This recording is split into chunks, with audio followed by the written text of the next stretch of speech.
Hello, and welcome back once again to the HR Social Hour Half Hour Podcast. This is episode 133. Jon and Wendy talk to Jay Stephany. I'm your host, Jon. And I'm Wendy. How are you doing tonight, Jon? Wendy, I'm doing well. Good. And it's week 2 of our first annual pledge drive. Woohoo! Who would have thought? Who would have thought? I do want to thank people have started sharing a little bit. We're putting this right out at the beginning, or we're recording this right at the beginning of September, and people have started sharing, retweeting some of the things that we've put out, kind of letting people know it's going to happen. Wanted to talk a little bit though, Wendy, about our U.S. fan base listenership numbers a little bit. Sure. Just like when you call into the PBS station to get that tote bag, and they tell you about the area you're in. Yeah. Wendy, I'm curious. I think it was episode 50. Okay. I think I'm trying to remember. It was one of those early on, I believe it was Jim Toth asked us, what were like biggest numbers. Those numbers have shifted a little bit since then.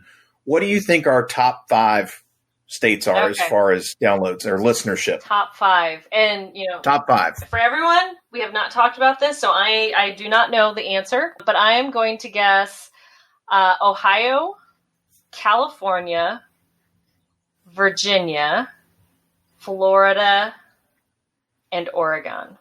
Well, I think it was Meatloaf said 3 out of 5 ain't bad.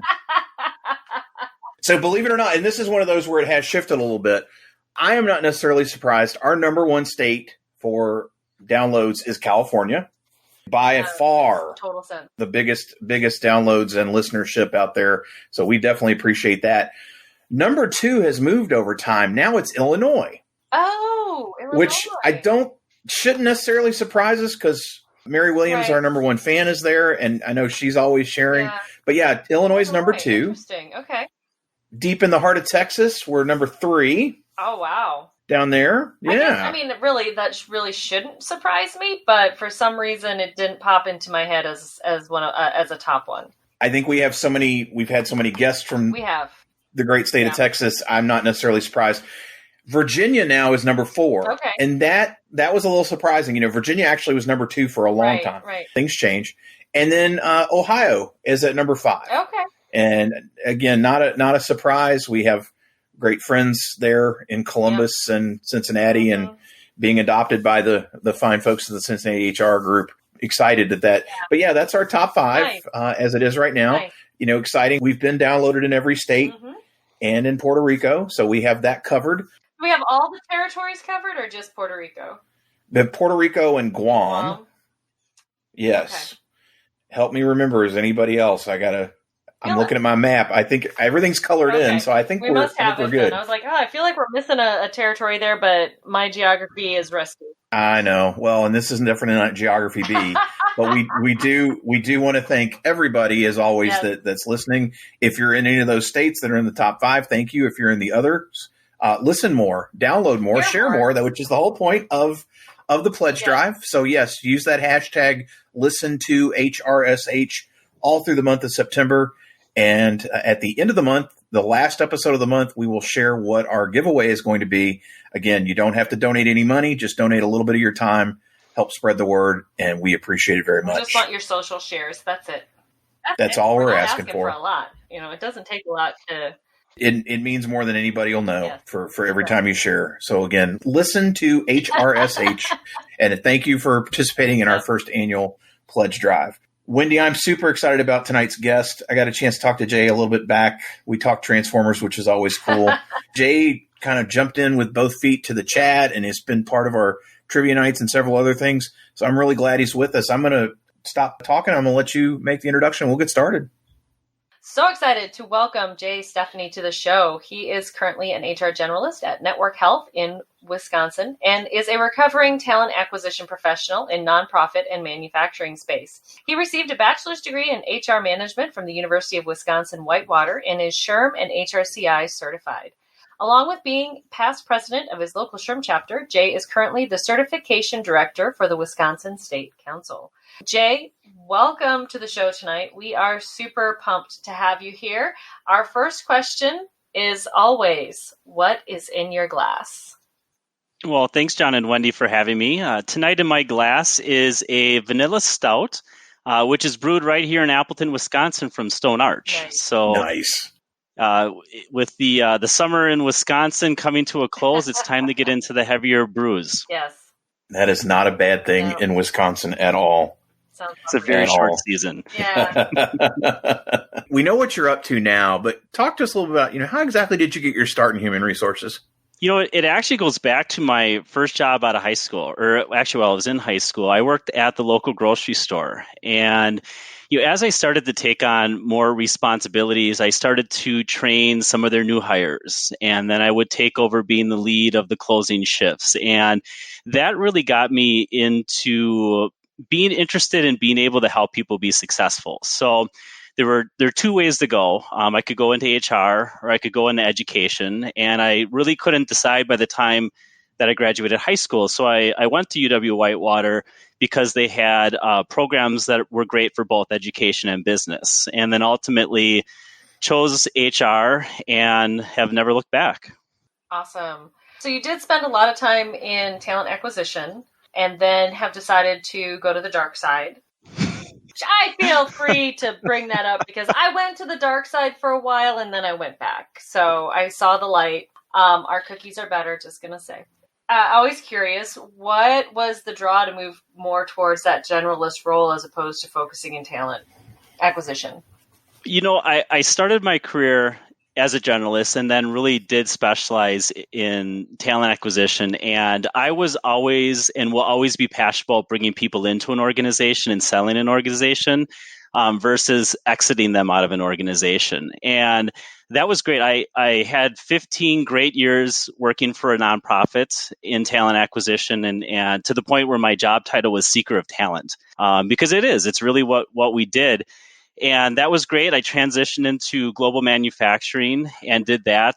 In 2019, I had a job transition and I took a step back and I don't know, I'm in my mid 40s and it's one of those things where I don't know if it was midday or midlife crisis, but what am I going to do with the rest of my HR career? And part of it was the frustration of I would apply for corporate recruiting positions and I had, businesses and people in my network flat out say, you're going to be bored just doing corporate recruiting because I had been building strategy in my last position and looked at executive recruiting and it would have been fine. I would have done it, but it wasn't where my passion was because I've never been a fan of hiring someone and then handing them off to somebody else. It was really the right time for me to get back more into the generalist space, really from hire to retire and everything that happens in between.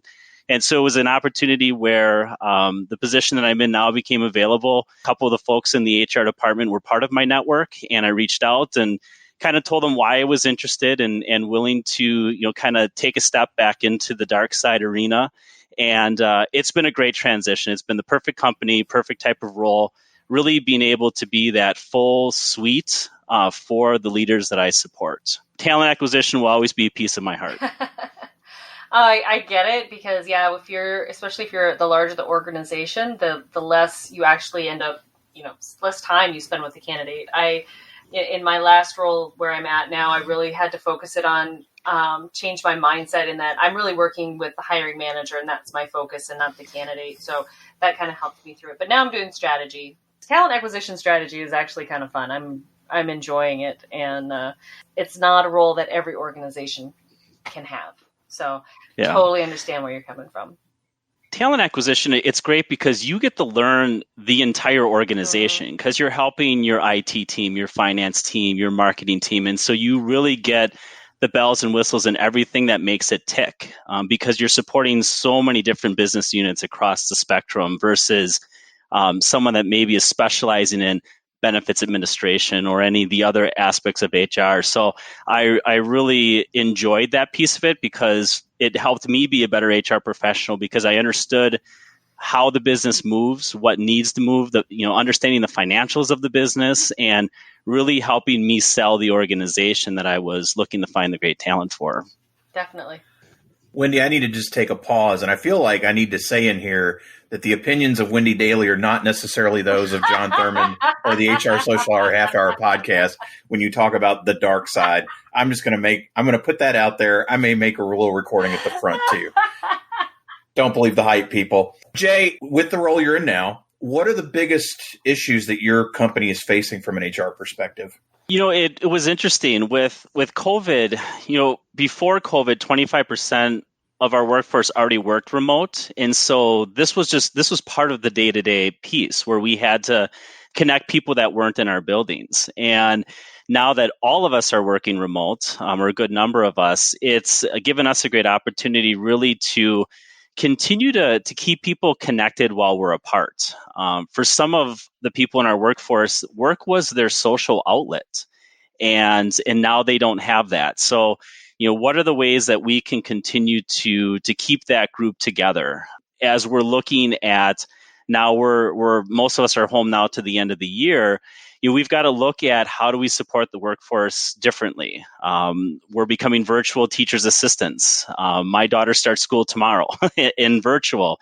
And so not only are we now needing to really be flexible with our workforce of helping them with all the things they need to do outside of work, we also have to really be supportive of leaders who have had to learn how to lead differently during this time because their style maybe would have been, if I don't see you at your desk, I don't trust that you're doing your work. And so it's been a challenge, but I think at the end it's going to be better for the organization because it has really shown employees how much they really are an imperative part of our organization. We've done a variety of things through the year to keep them connected, but more importantly for our leaders, because we will always look at this work differently now moving forward.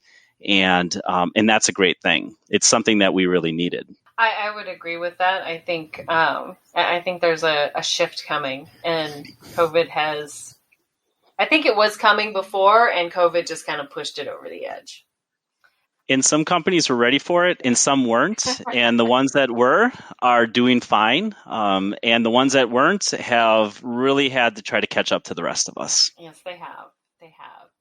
Really along those same lines, kind of going into an education standpoint, helping people along there. So you're on the advisory board for Fox Valley Technical College, which is fantastic. So how did you first get involved there? And talk a little bit about the importance of the technical college system, not just in Wisconsin, but why it's important for us to have this, a slate of colleges, technical schools at that level. Yeah, I got a chance to get involved with the Fox Valley Tech HR Advisory Committee, 16 years ago now. And it's because someone in my network asked me. And that's all it took, really.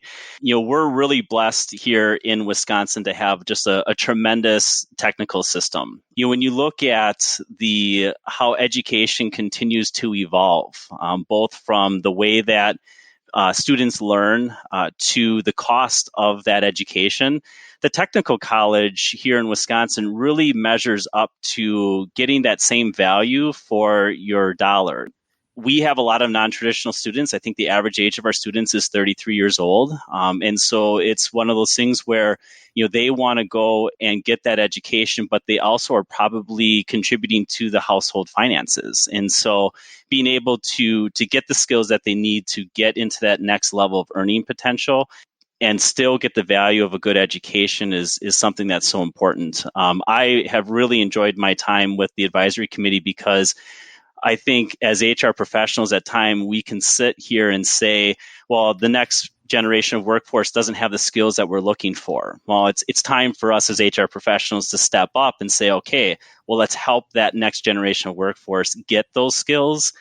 And that's something that I've enjoyed doing with the technical college, is being able to, whether it's mock interviews or going into classrooms, connecting with the instructors that aren't in the day-to-day of the HR world to let them know the trends and things that they should be telling their students. It's been a great partnership over time, and it's something that I really enjoy doing. Jay, as we talked about, we even recruit at another technical college right in the Green Bay area, and it really is impressive to see how those programs are set up, how they set those students up for success, and particularly I was blown away the first time. And Wendy, I think you may have seen pictures. I take them every time I go, that they have in their placement center, they have clothes, and they offer students, maybe 2 outfits a semester or 1 a semester for interviews. It's just amazing to me. It's great to see that going on. They stay engaged. It seems like alumni stay with them. And so I'm sure in your time working with them, you probably have gotten to know a lot of people that continue to contribute and take part. And that's a really great thing to see. It's something to be commended across that technical college system for sure.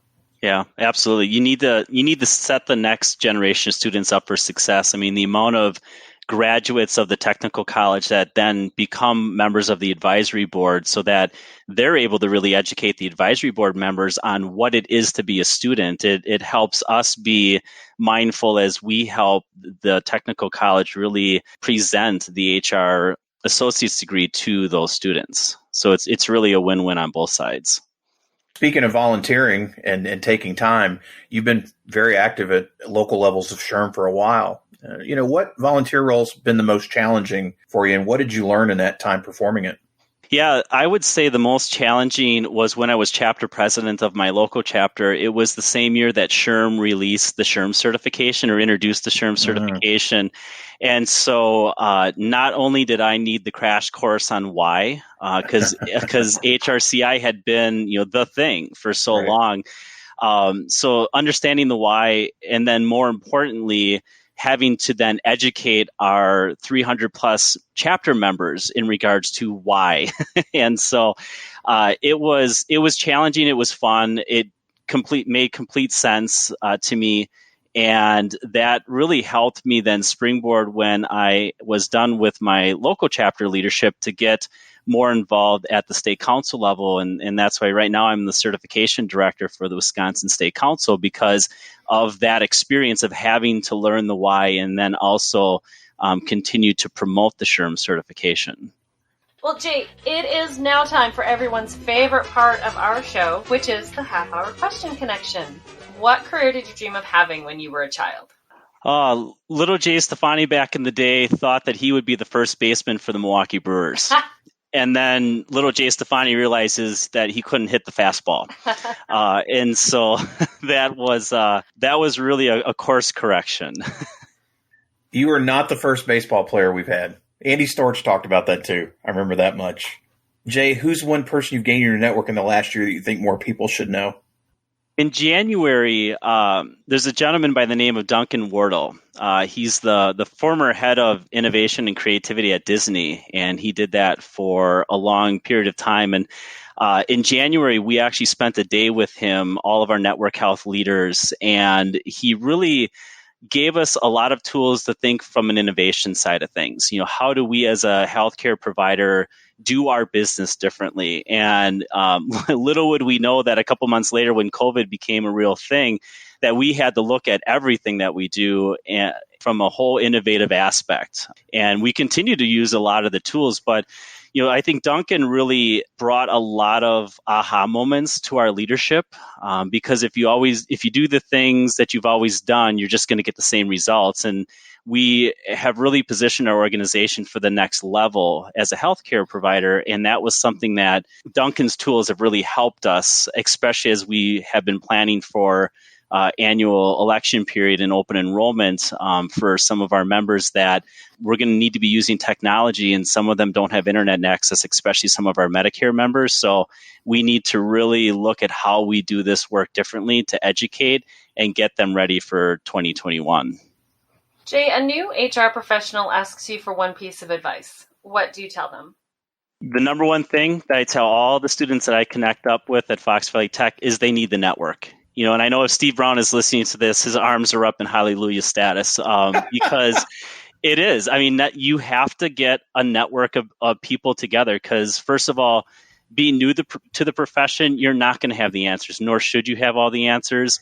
But they need the network. They need to find a good mentor within that network and just active listen. Just listen to their experiences, learn from those experiences, and really look and see how those experiences can apply to the work that they're doing right now. Or more importantly, put it in the memory bank when they come up with that situation in the future. I mean, I was lucky to find my mentor when she joined the company that I was working with and became my leader, and really taught me how to do HR the right way, both from a balance of people and results. But networking, it's just crucial to be a successful HR person, because you're not going to have all the answers, nor should you. Jay, we've talked about the Technical College. We talked a little bit about your involvement with SHRM. How else do you enjoy giving back to the community? So I'm really active in my Kiwanis Club.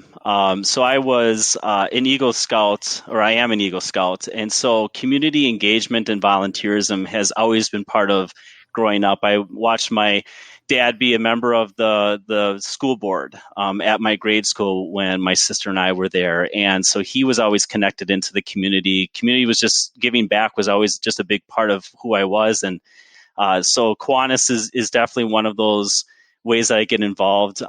Getting involved with my local SHRM chapter, getting connected into those student chapters, again, that next generation of professional. It's really an opportunity where if you have the skill sets, you got to be able to share those skill sets with the people around you in your community.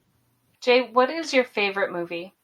My favorite movie, without a doubt, it's Caddyshack.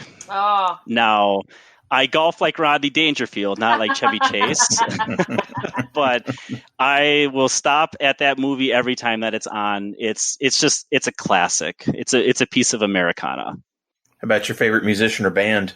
It depends on my mood. It'll range everything from Frank Sinatra, if I've got an office day and I just, want a little Frank in the background, to the Goo Goo Dolls.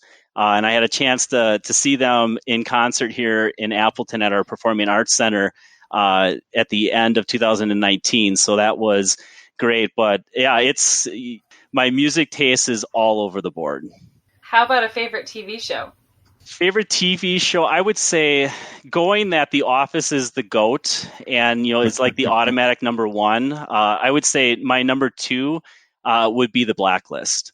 James Spader is just crazy good as a villain. From being the voice of Ultron in the Avengers movie, which was a perfect cast, to his character as Raymond Reddington. I mean, it's just a show that is just amazing, and I've loved his work for a long time, even going back to the Boston legal days. Well, he hits The Office too. That's true. He does. It's Robert California. Jay, I don't think anybody's brought up Caddyshack before. I think so. And I'm glad you did, because it is one of the greats. On my other show, I talked about like in my top movies of 1980. I mean, it was like number 3, I think, because a couple others I like a little bit more. But there's a movie with a stupid and futile gesture.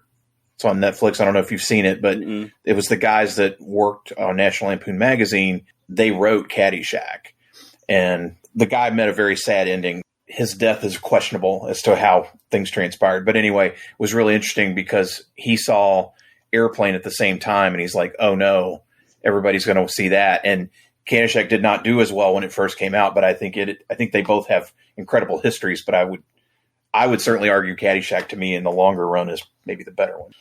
That's up to debate. It's certainly, I'm with you on it though, for sure.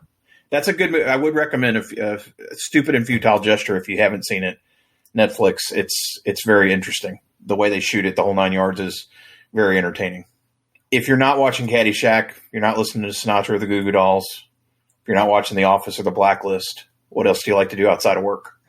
We have a permanent camper that we go to during the summer, and that is really our getaway. That is where the internet is bad. The phone coverage is even worse, and that's by design. So that's actually... you and Wendy come with me on the weekends because I download the podcast because I can't stream anything. A true download, Wendy. A true download. Absolutely. So my morning walks with our puppy Roxy is a combination of either HR Social Hour or the Office Ladies podcast.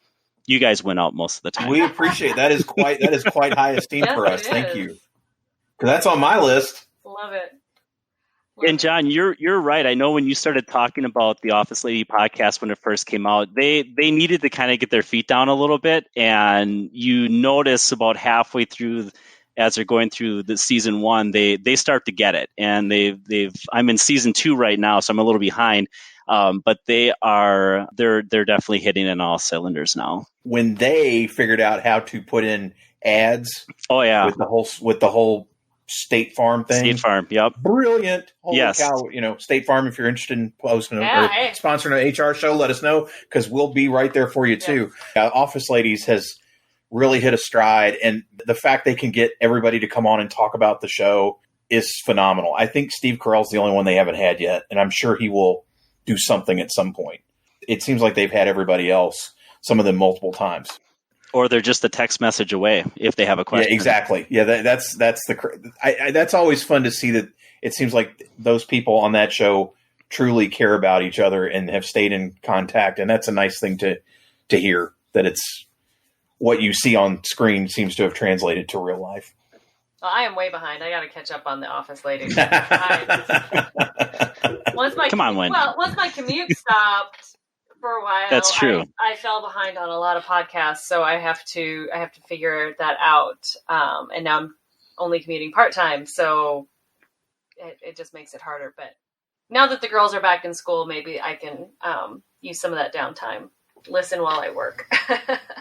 Well, finally, Jay, it is Jay Stephany Day all around the world.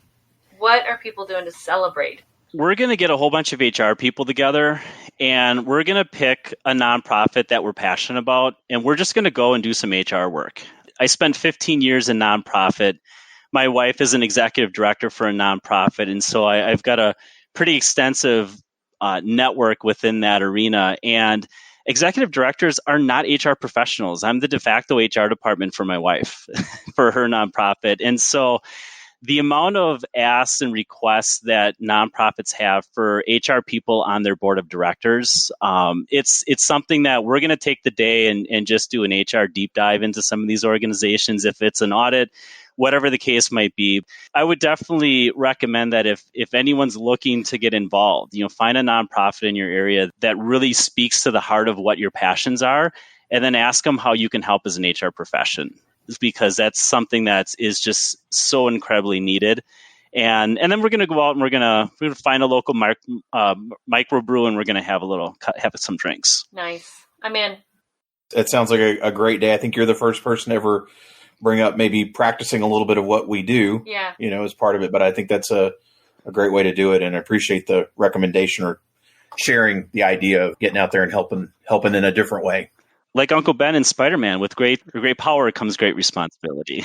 Jay, again, we are so appreciative of you joining us and being part of the community. And I really appreciate the fact you are a true download of this show, because when you told me that a couple weeks ago, I just cracked up because I did not know people downloaded stuff anymore. I really appreciate that. And you're helping with our pledge drive.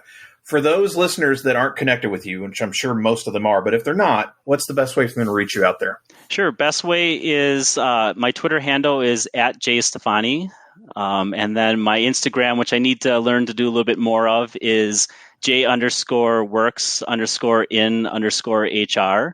And then I'm also on LinkedIn @Jay Stephany.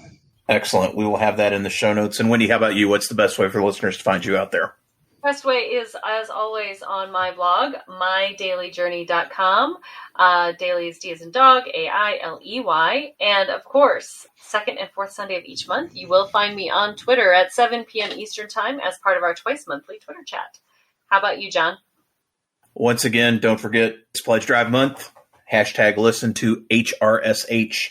Please help us spread the word. We'd appreciate it. As for me, JonThurman.com for all things Jon Thurman, and for the show, HRSocialHourPodcast.podbean.com. We've already asked, but listen, rate, download, review, share, everything you can do. Download, just like Jay, you can download. International listeners, we're coming for you. You know the deal. Yep. Jay, thanks again for being with us. So for the HR Social Hour Half Hour Podcast, I'm John. And I'm Wendy. And as always, be sure to connect, give back, and network. Take care, everybody. See you soon.